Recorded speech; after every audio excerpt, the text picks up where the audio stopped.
Good morning. So I am tired from work. But let's get through this, okay? Today we're going to talk about relationships and love. Duh.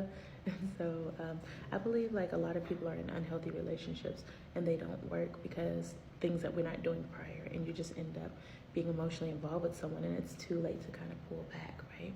And so it's because we're not doing the proper work. We just date someone because they're cute. We like the way they look. We like their swag.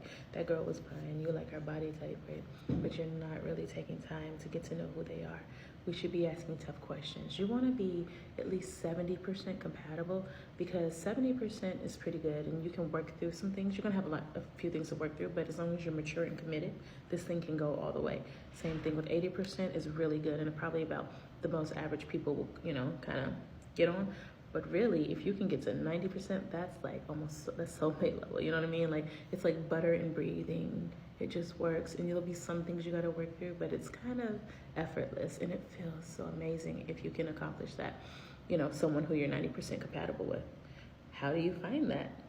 Duh, you gotta ask the tough questions. A lot of people want to be keeping it cute, like, what's your favorite color? What's your favorite meal? Where's the last place you traveled? When you're first getting to know each other.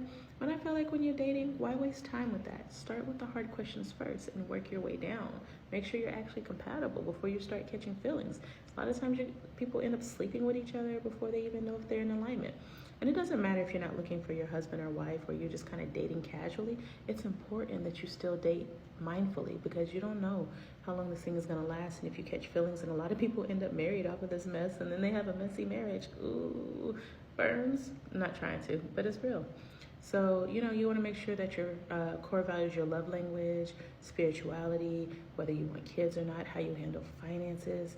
You want to ask them, like, how do they handle conflict? How do they express things when they're upset? You want to find out if they're a petty person. You don't want to deal with a petty person unless you're petty and you like to smoke. Go for it. But you just don't want to end up in that toxic push and pull, because it's not love when you're like break up, make up, or we fight, and then we get back together and it gets all crazy and rah, and then it's peace again. That's not love. I know, I've been through that. You don't want that. Love is peaceful, and that's another thing. A lot of people can get a peaceful love and then they don't recognize that it doesn't need all the drama, and they feel like this is missing something. It's boring.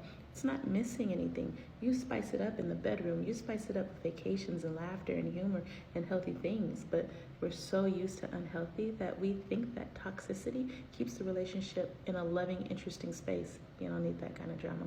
So once again, ask those important questions. And if they have children, please ask, what's the relationship with your ex? Where are the boundaries at? Make sure that you're comfortable with those, and that, however it goes. Make sure that those things all co-sign with what you want.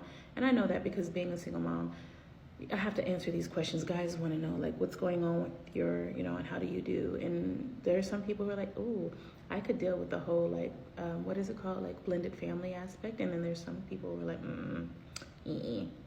they got to be over there. And I, as a woman, have to figure out where my values are, what I want from that. And they have to figure out what they're comfortable with, and does that, match together. And so even aside from that, like, how much time do you require bonding? Like, because some people are super independent. They want to bond like this much time and they need a lot of time with their friends. Some people want to be together 24/7. You have to make sure you're in alignment with that as well, because if not, there's going to be a mixed match. A partner's going to be lonely. How do you express love? That's important. Those love languages again, because if you guys aren't in alignment on love languages, and they actually don't have to be the same. It does work when they're the same because it naturally just flows. But you have to at least be mature enough to say, oh, okay, you receive love best by words of affirmation and physical touch, and mine might be, a different set. That's okay, because now that I'm aware of yours, I will make sure that I show you through those forms, and vice versa. You just have to be aware. And someone who can take accountability. How do you, when you're wrong, how do you, handle that?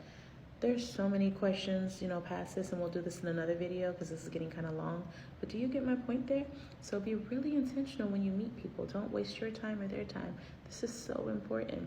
And then you can have healthier outcomes and not end up in those situations. God knows I've done love wrong so many times by not doing those things in the beginning, because it feels weird to ask those questions. But it's important. It's so important. And I promise you'll have better quality relationships moving forward. Anyways, hope you have a wonderful day. We'll talk more later. Love you guys. Peace, love, and happiness. Go do something nice for someone today, but also for yourself.